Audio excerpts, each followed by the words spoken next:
Hello everyone welcome to my cooking channel. चलो आज बनैबा गणेश चतुर्थी उपलक्ष्य रे केसर मलाई मोदक जोटा कि खाया को बहुत ही टेस्टी होता।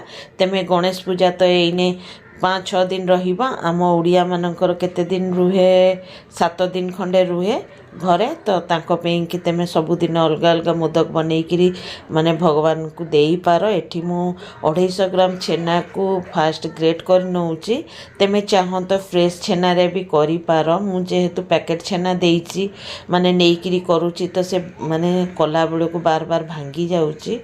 तेबे भी मु लागी पड़ेछि ताकू भल भाव ग्रेट करिया कि तो एको ग्रेट करिवो नहले तेमे एको फाइन गोटे पेस्ट बनै नब ग्राइंडिंग जार रे सेटा भी तमर बढ़िया हबो।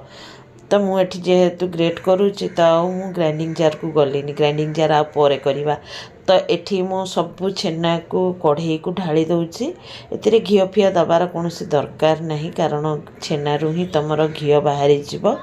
हाफ कप मु एठी डेसिकेटेड कोकोनट नेइची। तेमे चाहो तो फ्रेश नड़िया को भी नहीं पारो। तो एक भल भाव एथरक ऑन करिकी चूल्हा भल भाव गुड़े नवा। जेहेतु मु एठी पनीर को नहीं छेना नुह तो ये टिके ना को गेटा गेटा बांधी जीव तापर ही आमको एक भल भाव पेस्ट बनै नवार अच्छी। तो प्रथमे मु एठी चीनी को नहीं नेली।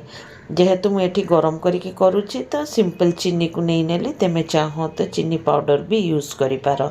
जेहेतु मु एठी माने गरम करिकी छेना को करूची माने पनीर को सेति पैं कि मु एठी चीनी को नहीं आ जदि मु एटा को पूरा चकटिकी करी थांती आउ चूल्हा बसई न थांती ताहले मु एठी पाउडर को नहीं थांती।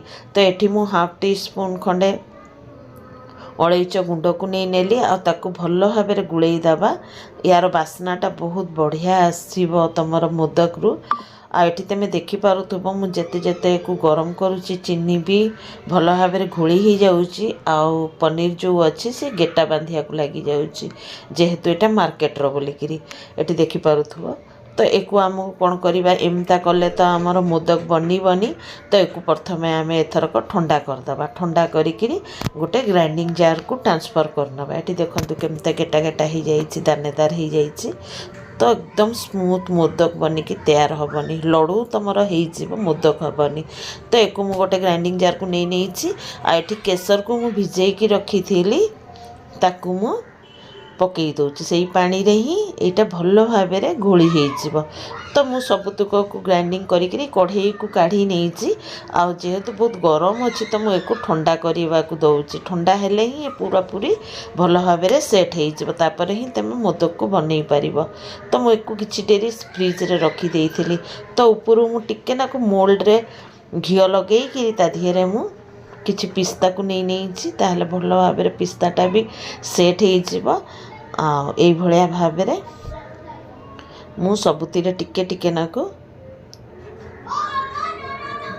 ए देख देला पर भल भाव चिपी दब ताहले तुमर मोल्ड रु भल भाव तुमर मोदकटा बाहरी आसीबो।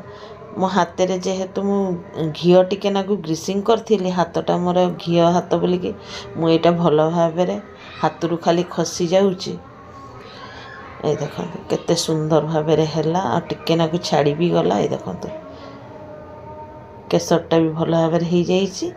तो चलो एथरक आउरी भल भाव बनैबा आउ थरे मु एई भलिया भाव देले ही मते माने भल हुए मोर। तो भल भाव तुम एमती पूरेकी चिपी चिपिका को दब ताहले कौन हम ना से पूरा खापेरे भल भाव माने सेट हो। तो मुझे देखुब दबे दबेका पूरा दौची आ सेट कर दूची। तापर आम खोलिया देखिए केते सुंदर भाव तुमर बढ़िया भाव मोदक बनिकी तैयार हो। मु आगुरी भी केते गुड़े मोदक एठी बनई आ मो ये भी मो साइड रे भी तुम जाइकिरी 5-6 रकम मोदक देखी पार। चॉकलेट मोदक भी अच्छी ये मोदक भी अच्छी कौन कहती आमर बेसन मोदक अच्छी बहुत रकम मोदकर रेसिपी अच्छी मो चैनल को जाइकरी तुम सेठू भी सर्च करी देखी पार कि मो को मोदक तुम माने तुम पे सुटेबल हम बनवाटा सेटा ही हूँ बड़ कथा तुम बनई पार जोटा से तुम सर्च करी बनई पार एठी आउ गोटे मोदक बनई तुमको देखई दूची जेहेतु एने संध्या होना गाइस आ पिला मानकर भी स्कूल ट्यूशन सब छुट्टी तो पिला माने खाली घो घो होउसंती खेलुसंती से मानक तो तुम चुप करई पारिबनी तेणुक सॉरी टिके ना डिस्टर्ब हम मो रेसिपी देखापी कि ये देखुव केते सुंदर भाव में मोदक गुड़ाक बनिकी तैयार हो जाऊँगी चलो एथरक तुमको पूरा सजेकरी देखई दूची